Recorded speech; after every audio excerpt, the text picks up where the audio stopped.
to the Bob Duco Show. All right, let me go a little bit deeper into the moderator and his job last night, Lester Holt. Lester Holt of NBC News. Lester Holt is, in my opinion, someone who did a horrible job last night. I know that some people are coming to his defense.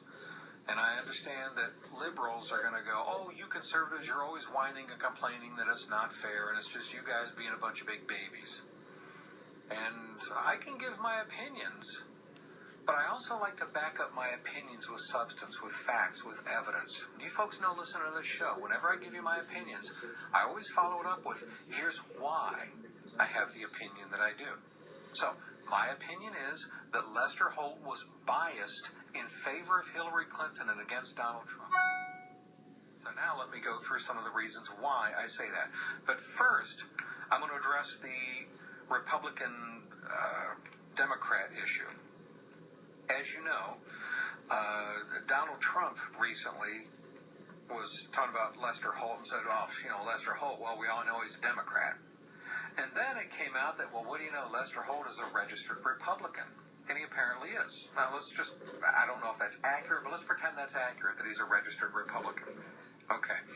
That means nothing to me because Lester Holt has a history already of a liberal left-wing bias in the way that he reports the news. I don't have time this hour to go through the long laundry list of examples of this, but Lester Holt has a left-wing bias in how he reports.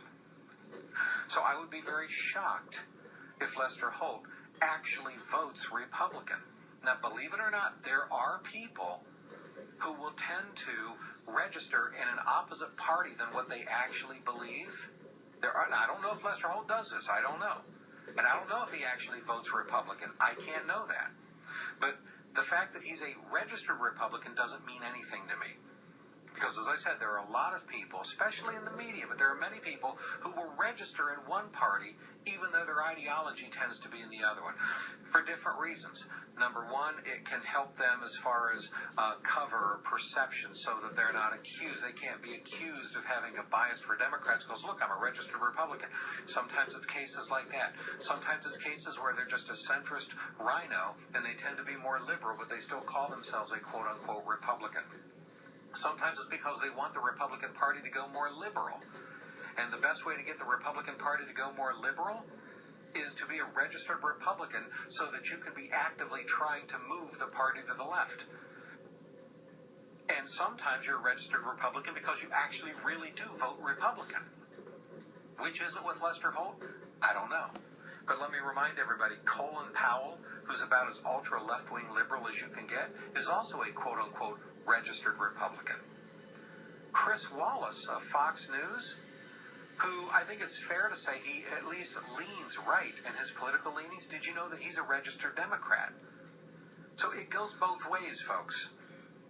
I know that there are people, I have known people in my life who are strongly conservative, strongly politically conservative, fiscally, socially, pro-life, pro-traditional marriage, pro-smaller government. Everything about them is conservative, yet they're a registered Democrat. And it's like, why are you a registered Democrat? And most of their reason is because I'm trying to change the Democratic Party from within. You don't think there's Democrats who do the same thing, liberals who do the same thing, registered Republican? So Lester Holt means nothing to me that he is a registered Republican. What I care about is how he reports and the way that he moderated. And the way that he moderated last night was in favor of Hillary Clinton and against Donald Trump. What do I base that on? Well, let's go through some of the math, first of all. There are three types of questions that were asked by him.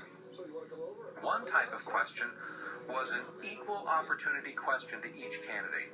Asked this question of Donald Trump, asked the identical question of Hillary Clinton. Okay, he did that 6 times in the debate.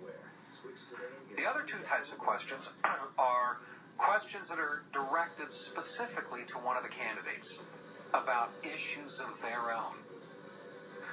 So, Hillary Clinton, here's a question specifically for you to try to answer. All right? Those are the toughest questions. The hardest questions for the candidates are the ones where this is a question specifically directed at me and me alone. That, in other words, questions that really put you on the spot. You know how many questions were posed to Donald Trump directly from Lester Holt, specifically directly to him? 15. 15. You know how many were posed directly to Hillary Clinton? 2. All right, so 2 to Hillary to 15 to Donald Trump, and then 6, half and half. Folks, look at the numbers themselves. Look at the math itself. This isn't just whining and complaining about media bias, okay? The facts actually bear this out. But I also want you to remember, when you look at Hillary Clinton, what are the big issues about Hillary Clinton? The deleting of 33,000 email. Lester Holt didn't ask her about that. Classified top secret government information. Didn't ask her about that, even during the cybersecurity question. The Clinton Foundation, by the way, lying about it under oath, but the Clinton Foundation collecting millions of dollars from nations and foreign nationals while doing favors for their governments. The Clinton Foundation being investigated by the FBI. Bill Clinton getting $500,000 speaking fees from foreign nationals while Hillary Clinton was making decisions as Secretary of State favorable to those nations. Saying she left the White House dead broke and then amassed a fortune worth hundreds of millions of dollars from what? Charitable foundation donations and speaking fees? Accepting millions, tens of millions of dollars from nations who abuse women and gays and even execute gays. Benghazi, refusing the requested increase of security, the 4 people that die, and then lying to the American public and the families about Benghazi. Being above the law, committing perjury in Congress, which anybody else would go to jail. Mishandling government secrets, anyone else would go to jail. The Clinton Foundation accepting gifts and donations from the very people that you're doing favors for as Secretary of State, anyone else would go to jail. Remember, she testified before Congress that there was no classified information sent or received at the time on her email server. The FBI Director, James Comey, testified before Congress that's not true, and gave examples of 113 of them that were classified at the time, including top secret. She testified that none of the email was marked classified. FBI Director James Comey testified under Congress that's not true, and cited several.